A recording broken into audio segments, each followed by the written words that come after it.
Telugu digital media network లో political కేటగిరీలో number 1 కేవలం 72 గంటల్లో 1,50,00,000 వ్యూస్ పైగా పాపులర్ టీవీ నెట్వర్క్. నమస్తే, వెల్కమ్ టు పాపులర్ టీవీ. ప్రస్తుతం మనతో పాటు విజయవాడ డిప్యూటీ మేయర్ శ్రీశైలజ రెడ్డి ఉన్నారు. మాట్లాడదాం. మేడం, టీడీపీ జనసేన ఉమ్మడి జాబితాని అయితే ప్రకటించడం జరిగింది. ఎట్లా ఉంది ఆ లిస్ట్ అంటే ఏం చెప్తారు?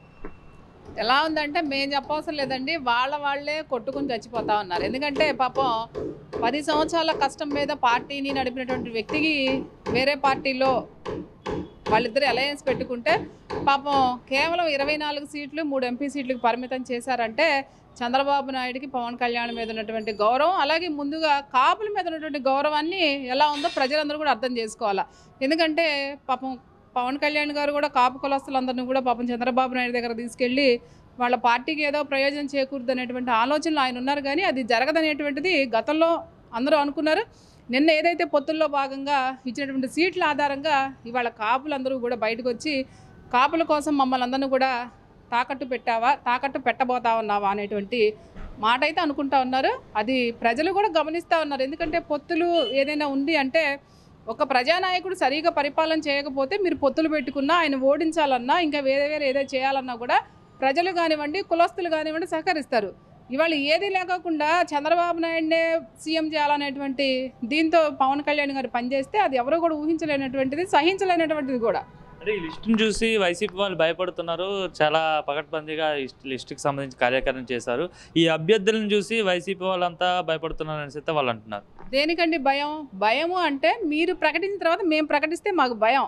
మా జగన్మోహన్ రెడ్డి గారు ఆల్రెడీ 3 లిస్టులు 4 లిస్టులు ప్రకటించిన తర్వాత మీరు ఎవరిని ప్రకటించుకుంటే మాకెందుకు? ఆల్రెడీ ఎవరైతే మా ఎమ్మెల్యే అభ్యర్థులుగా ఉన్నటువంటి క్యాండిడేట్స్ 20 రోజులు నెల రోజుల నుంచి ఆల్రెడీ ఎలక్షన్ క్యాంపెయిన్ కూడా బిగిన్ చేసుకున్నాం. ఇవాళ వీళ్ళని చూసి మేము భయపడేది ఏంటి? అసలు ఇంకొక విషయం కూడా అంటా ఉన్నారు.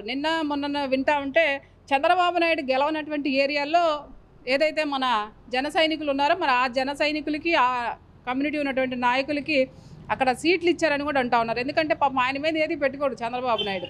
పక్కన వాళ్ళ మీద ఎప్పుడు తోయటం అంటే ఆయన చాలా వినతో పెట్టిన విద్య కాబట్టి ఆయన ఈ విషయంలో కూడా చివరికి పాపం పవన్ కళ్యాణ్ మోసం చేయాలనే చూస్తూ ఉన్నారు.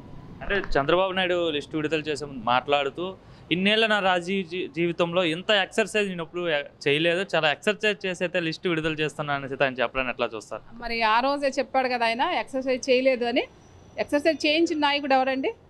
ఇవాళ నువ్వు 40 ఏళ్ళ అనుభవం ఉన్నాడని నేను నా జీవితంలో ఇలాంటి ఎన్నికలు లేదా చూడబోలేదు, లేకపోతే రాబోవు చాలా కఠినమైనటువంటి ఎన్నికలు అందరూ కూడా సంసిద్ధం అవ్వాలని ఆ రోజు మాట్లాడారు మీరు. ఈ సంసిద్ధం అనేటువంటి కార్యక్రమాన్ని ఎవరు చూసి మిమ్మల్ని మీరు భయపడతా ఉన్నారని అడుగుతా ఉన్నాం. ఇవాళ ఒకే ఒక్క చేతితో జగన్మోహన్ రెడ్డి గారు ఏదైతే పార్టీ పెట్టి 151 సీట్లు రెండవసారి కైవసం చేసుకున్నారంటే అది మొత్తం జగన్మోహన్ రెడ్డి గారి కృషి కదా. ఇవాళ మీరు అంటా ఉన్నారు కొన్ని కమ్యూనిటీలు కలుపుకుంటున్నారు, కొన్ని పార్టీలు కలుపుకుంటున్నారు. ఆ పార్టీలకి గతంలో కలుపుకున్నటువంటి పార్టీలకి ఏం న్యాయం జరిగిందండి? ఇవాళ కొత్త ఏమన్నా చంద్రబాబు నాయుడికి? గతంలో కూడా ఎన్నో పార్టీలు కలుపుకున్నాడు. ఆ కలుపుకున్న ఆయన ఆ రోజు వాళ్ళకి ఏమన్నా విలువ ఇచ్చాడా? ఈ రోజు ఇవ్వడానికి నాడు కూడా ప్రజలు అనుకుంటా ఉన్నారు. క్యాస్ట్ ఈక్వేషన్స్ ఎట్లా చూడవచ్చు? ఏదైతే లిస్టు విడుదల చేశారో దానికి సంబంధించి ఎవరిదండి? టీడీపీ జనసేన సంబంధించి అదే చెప్తా ఉన్నాం కదా, వాళ్ళ అనుకూలంగా ఎక్కడైతే ఉన్నారో పాపం నిన్న చూసాం తెనాల్లో ఆలపాటి రాజేంద్ర గారు పాపం ఆయన బోరుమని ఏడుస్తూ ఉన్నాడు. ఎందుకంటే పార్టీ పెట్టినప్పటి నుంచి కూడా వాళ్ళ పార్టీలో ఆయన చేసుకుంటూ పోయి ఇవాళ మనోహర్ మనోడే నువ్వు పక్కకు తప్పుకో అంటే ఆలపాటి రాజా వీళ్ళ మనిషి కాదా? అలాగే పాపం ఎంతమంది గొంతు కోసాడో ఈ చంద్రబాబు నాయుడు. కాబట్టి రాజకీయాలుగా చేయండి, వ్యవస్థని వ్యవస్థగా ఉపయోగించుకోండి. ఇవాళ గౌరవ ముఖ్యమంత్రి గారు జగన్మోహన్ రెడ్డి గారు ఉన్నారు. ఇవాళ ప్రతి ఒక్క కులానికి కూడా ఇక్కడ ఆ కులం పెడితే గెలుస్తాడు, ఈ కులం పెడితే కాదు, ఈక్వేషన్స్ ప్రకారంగా వెళ్తూ ఉన్నారు. ఫలానా కమ్యూనిటీకి న్యాయం చేయాలనేటువంటి దిశగా జగన్మోహన్ రెడ్డి గారు వెళ్తూ ఉన్నారు. నీకులాగా మా కులవాడిని తీసుకురావాలి, లేకపోతే ఇంకొక విషయం కూడా వింటా ఉన్నాం మనం సోషల్ మీడియాలో. సుమారుగా 150 కోట్ల రూపాయలైంది ఎవరు కూడా టికెట్ అడిగేటువంటి పరిస్థితి లేదంట అక్కడ అలా కొడుకు దగ్గర.